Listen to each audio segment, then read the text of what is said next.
Hello, ladies and gentlemen of the internet. Welcome to today's episode of Good Question. I'm here with the Apostle Paul. He's taken time out of his busy schedule to sit down and answer some questions with us. Thank you for that. That's okay. Things have slowed up a little, for me since such great accomplishments have already been working for a couple of thousand years, but still a lot to do. Excellent. Well, we're happy to have you. And we'll get right into it, the nitty-gritty. I'm sure everyone would like to know, what is your favorite letter? A. Yeah, because it begins everything. Alpha. When you said A, you said my favorite letter. The favorite letter that you wrote. Of the epistles. Right. I see. Epistle. Well, of all the epistles of the apostles, I suppose I like James the best. Okay. This probably surprises you because Yes. Martin Luther, a troubled young man whose father could not provide him the adequate guidance that would have spared the world a great deal of trouble, sorted from the great benefit that came from him. But he imagined that Jimmy and I were opposed to each other, and that's just malarkey, as they say in Israel or Ireland, someplace. It's not true. So James is my favorite letter, but you might mean which is the favorite letter that I had enjoyment in writing? Is that right? Of my own corpus? Well, I was thinking in honor of my anniversary coming up, I was considering offering all my letters bound together in one book.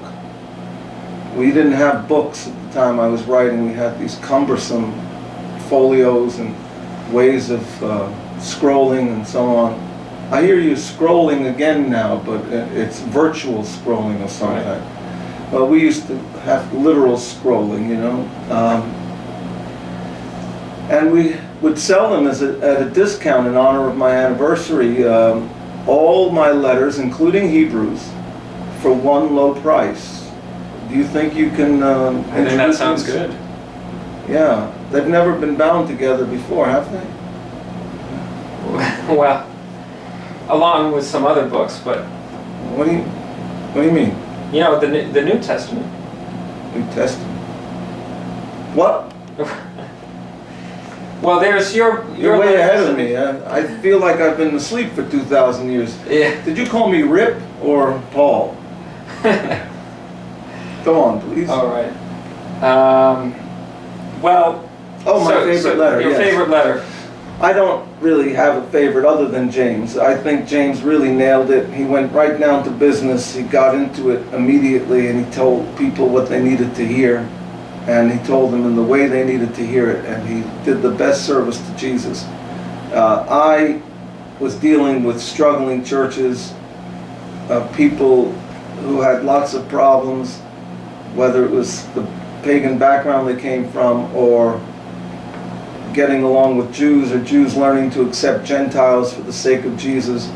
These problems had to be addressed, and the letters that ended up in your possession so that they could be part of the heritage that was handed down, we're all dealing with local situations. And what grieves me is that they came to be read not as they were written, and not to learn from the actual instruction that was provided, making application to contemporary situations as is appropriate.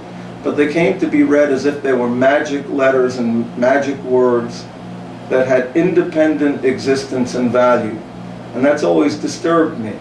So, for example, if I write to the Galatians and try to correct them on their views that led to division in the church between Jews and Gentiles, and I found it necessary to say something rather harsh about the law, instead of remembering the context that it was written in, certain scholars, so-called, would abstract that sentence and read it as if it was an eternal pronouncement against the law. They would never even stop to consider that how could Paul, a Pharisee of Pharisees, a Jew of Jews, say anything against God's law and mean it in an absolute sense. So it's always bothered me that people have abstracted portions or sentences or even verses. I heard that you have verses. That really does ill to the concept of a unified book, let me tell you. Can you imagine that you're reading a good murder mystery and you got to stop at verse 26, of chapter 14? It just, verses interrupt the flow, and I guess that contributes to the kind of problem I'm addressing now, is that instead of reading a letter, it's read as if it were discrete thoughts. Now there is a book in the Bible that should be, even more than one, that should be read that way, and that's Proverbs, for example. You have a discrete proposition or observation, and it's independent of other considerations except that which it addresses, those circumstances or situations it addresses. And the book of Psalms has actual chapters because each psalm is a coherent unit. But for my epistles and James and Peter's, we called him Rocky, Peter? Yeah, we called his first letter Rocky 1. That was the best one.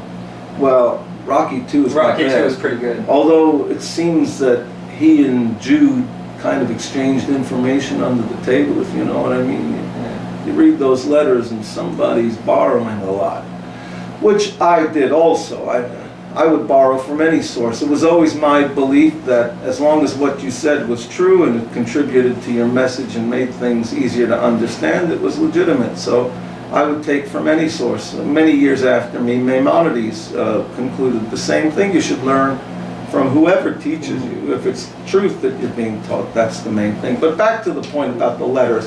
If you read them as letters in local situations and then make your applications from that fact, you'll be on safe ground. But if you go to my letters and look to find some word that you're interested in and then pronounce that you've discovered a doctrine, never even thinking about context, then you're only going to get lost.